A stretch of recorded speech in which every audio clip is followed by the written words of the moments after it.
여러분들 교재 116쪽입니다. 7번째 섹션. 자발적인 과정을 판단할 때는 깁스 자유에너지를 가지고서 판단합니다. 반응물에서 생성물로 변화되는 것 또는 최초 상태에서 최종 상태로 변화가 될 때 깁스 자유에너지 변화량의 값이 음수일 때 그 과정은 자발적으로 일어난다라고 합니다. 자, 여러분들 자료를 보시면은 이것은 화학에서뿐만 아니라 모든 자연현상에서 적용이 됩니다. 자발적인 과정이라는 것은 외부의 연속적인 영향이 없이 가만히 내버려둬도 일어나는 과정을 말합니다. 그리고 그 자발적인 과정이 일어날 때는 우리가 물리학적으로 수치적으로 판단했을 때 델타 G 값이 0보다 작은 것이죠.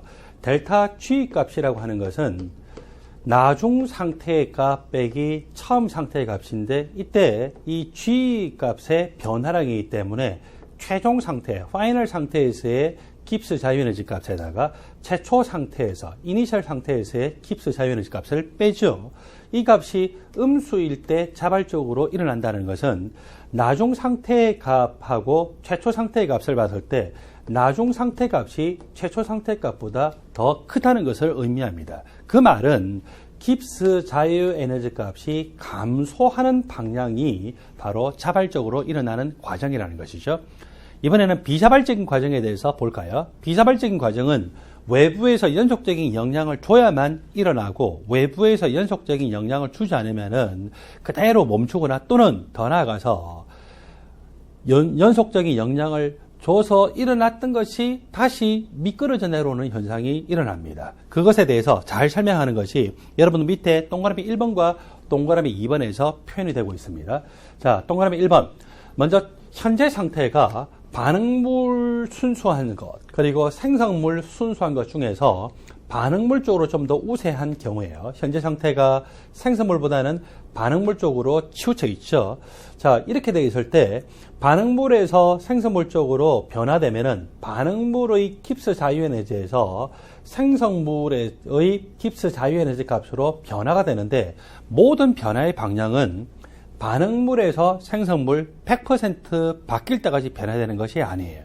가만히 내버려뒀을 때 일어나는 자발적인 과정은 반응물에서 생성물 쪽으로 가다 보면은 깁스 자유에너지 값이 최소값을 가지는 이 상태가 있거든요. 깁스 자유에너지 값이 최소값을 가지는 이 상태에 도달할 때까지만 자발적으로 일어납니다. 마치 현재 위치가 순수한 반응물 쪽에 가까운 이 위치고 여기에 수레를 놔뒀다고 생각하면은 가만히 내버려두면 이 수레가 어때요? 아래쪽으로 미끄러져 내려오죠. 미끄러져 내려오는데 결국 시간이 충분히 많이 지나 보면 수레가 어디로 와 있습니까? 이까지 와 있어요. 안 그러면은 제일 밑에 이까지 와 있어요. 예, 깁스 자유에너지 값이 가장 낮은 상태인 이까지 와 있죠. 그래서 항상 모든 변화의 과정은 깁스 자유에너지 값이 최소값인 상태에 도달할 때까지만 자발적으로 진행되고 깁스 자유에너지 값이 최소값인 이 상태가 바로 평형 상태입니다. 깁스 자유에너지 값이 최소값인 상태인 이 평형 상태를 표현하는 방식이 있죠. 평형 상태를 기준으로 해보니까 바로 앞에 아주 소량만큼의 앞단계 그리고 바로 뒤의 소량만큼의 뒷단계까지를 보면은 이때 변화가 될 때의 깁스 자유에너지 변화량은 얼마냐? 자, 바로 앞에 이 값하고 바로 뒤에 값, 이 y축의 값을 보면은 거의 제로죠. 그래서 평형 상태를 기술할 때는 우리가 두 가지 방식으로 기술합니다. 델타 G 값이 0인 상태이다라고 표현하기도 하고 또 델타 G가 0이라고 하는 것은 어떻게 보면은요. 극소량만큼의 바로 앞에서 극소량만큼의 바로 뒤로 갈 때 값으로 하다 보니까 이것이 정확한 표현일 수도 있고 또는 약간 어긋날 수도 있어요. 그래서 더 정확한 표현은 깁스 자유에너지 값이 최소값인 상태가 평형 상태이지만 보통 우리가 이 전공 서적에서 표현하는 방식은 평형 상태가 델타 G 값이 0인 것으로 표현하기 때문에 여러분들은 델타 G 값이 0인 것이 바로 평형 상태이다. 그리고 그것을 다른 방식으로 표현하면은 깁스 자유에너지 값이 최소값인 상태다라고 보시면 되겠습니다. 동그라미 1에서는 현재 위치가 순수한 반응물에 가까웠습니다. 순수한 반응물에 가까웠는데 언제까지 자발적으로 진행된다고요? 100% 생성물로 변화될 때까지 진행되는 것이 아니라 깁스 자유에너지 값이 최소값인 상태까지 평형 상태죠. 이 평형 상태에 도달할 때까지만 자발적으로 진행됩니다. 동그라미 2번에는 반응물 쪽이 아니라 생성물 쪽으로 치우쳐 있는 것이 현재 상태이죠. 이것도 마찬가지예요. 언제까지 자발적으로 진행되느냐? 깁스 자유에너지 값이 최소값인 상태에 도달할 때까지만 자발적으로 진행이 되죠. 그래서 모든 변화의 과정은 깁스 자유에너지 값이 최소값인 상태, 델타 값이 0인 상태 또는 평형 상태에 도달할 때까지만 자발적으로 진행된다라고 합니다. 동그라미 1번에서 한 가지 더 짚고 넘어가야 될 것이 있습니다. 최초 상태에서 이렇게 평형 상태에 도달할 때까지 자발적으로 진행되는데 최초 상태에서 평형 상태까지 도달할 때까지 이렇게 변화될 때의 이때 델타 G 값을 계산해 보면은 나중 값 빼기 처음 값이잖아요. 따라서 나중 값이 작고 처음 값이 크니까 이것은 0보다 작죠. 또 여기에서 이렇게 내려가는 과정도 나중 값 빼기 처음 값 하면은 그 변화량은 뭐가 됩니까? 0보다 작죠. 여기서 이렇게 내려가는 과정도 나중 값 빼기 처음 값 하면은 그 깁스 자유에너지 변화량이 0보다 작죠. 그러니까 평형 상태에 도달할 때까지는 계속 델타 G 값이 0보다 작은 과정이고 그 과정은 뭡니까? 자발적으로 진행되는 과정이다. 동그라미 2번에 역반응이 일어나는 것도 마찬가지예요. 여기서 이 평형 상태에 도달할 때까지 변화될 때는 나중값 빼기 처음값 하면은 델타 G 값이 0보다 작기 때문에 자발적으로 진행되는 것으로 볼 수가 있겠죠. 여러분들 교재 116쪽에 제일 밑에 자발적인 과정의 특징이 나와 있습니다. 자발적인 과정은 항상 반응물에서 생성물로 100% 바뀔 때까지 진행되는 것이 아닙니다. 평형 상태에 도달할 때까지만 자발적으로 진행이 됩니다. 자, 그 다음에 자발적인 과정이라는 것은 외부에서 어떤 일을 하지 않아도 가만히 내버려둬도 일어나는 건데 비자발적인 과정은 반드시 외부에서 무슨 영향을 미쳐야 되겠죠? 그러면은 비자발적인 과정이라는 것을 조금 전에 우리가 했던 이걸 가지고 따져볼까요? 가만히 내버려두면은 동그라미 1번에서 점점 깁스 자유에너지 값이 작아지는 쪽으로 자발적으로 진행됐습니다. 그래서 이 수레가 이까지 내려왔다라고 생각해 볼까요? 이거를 깁스 자유에너지 값이 높은 상태로 하기 위해서는 뭘 해야 될까요? 0차 이제 이러면서 미는 일을 해야 돼요. 미는 일을 한다는 것은 외부에서 연속적인 영향을 미친다는 거죠. 그렇게 해서 0차에서 어디까지 끌어올렸냐면은 이까지 끌어올렸어요. 0차 정말 힘들어 죽겠죠. 자, 이까지 다 끌어올렸는데 만약에 이렇게 끌어올린 상태에서 놔버리면 어떻게 될까요? 쭈르르 밀려내려면서 깔려 죽겠죠. 자, 그러니까 외부에서 영향을 미쳐서 이렇게 원래 자발적으로 일어날 수 없는데 이것을 일으키다가 외부에서 연속적인 영향을 미치던 것을 멈춰버리는 순간에 다시 어떻게 되냐면은 원래 이 평형 상태에 도달하는 방향 쪽으로 계속하는 그런 일이 일어나죠. 그래서 비자발적인 과정이라는 것은 외부에서 연속적인 영향을 미쳐야 일어나는데 그 외부에서 영향을 미치던 것을 멈추는 순간에 다시 원래 자발적인 과정으로 일어나는 쪽으로 계속 그 변화하게 된다라고 하는 사실을 기억하십시오. 여러분들 교재 116쪽에 제일 밑에 보면은 이번에는 자발적인 과정의 특징 다가 있는데 자발적으로 일어난다라고 하는 것은 반응 속도가 빠르다 느리다는 것과는 직접적인 상관관계가 없습니다. 단지 우리가 경험적으로 뭐는 알고 있냐면요.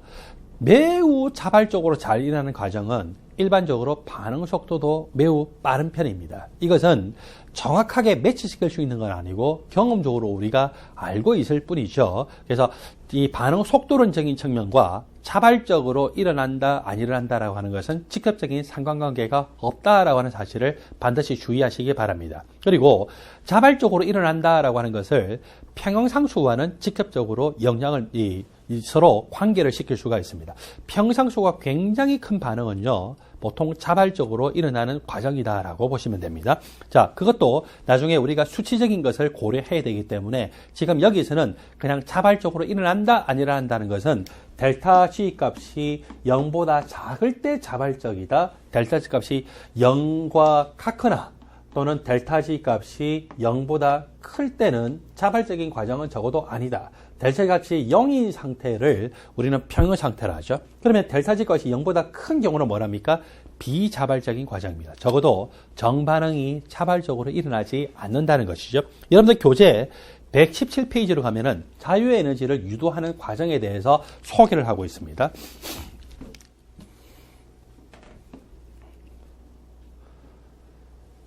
자유에너지는 G라고 표현합니다.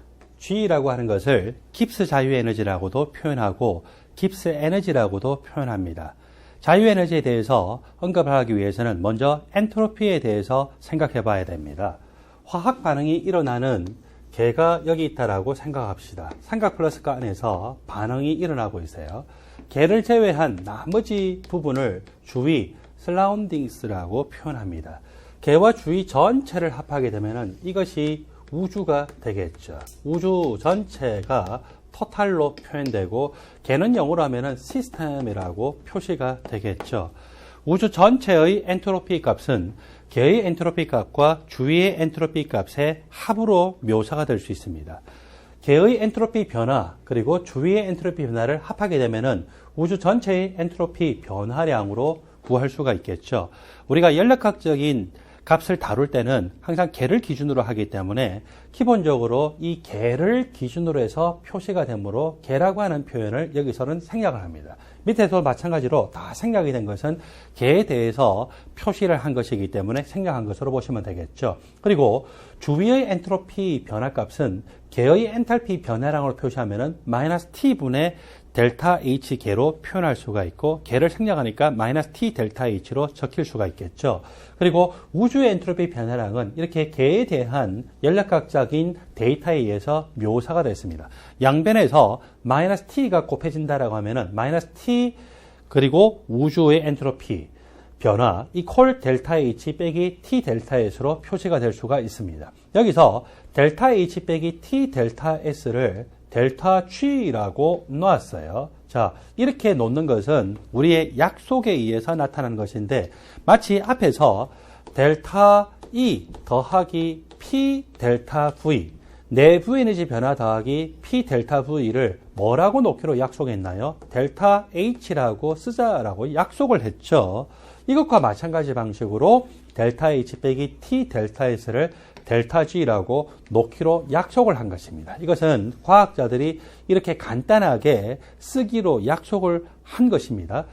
델타 H 빼기 T 델타 S가 델타 G로 표현되고 모두 개에 관한 연력학적인 데이터이기 때문에 델타 G도 개의 델타 G 값으로 나타나겠죠.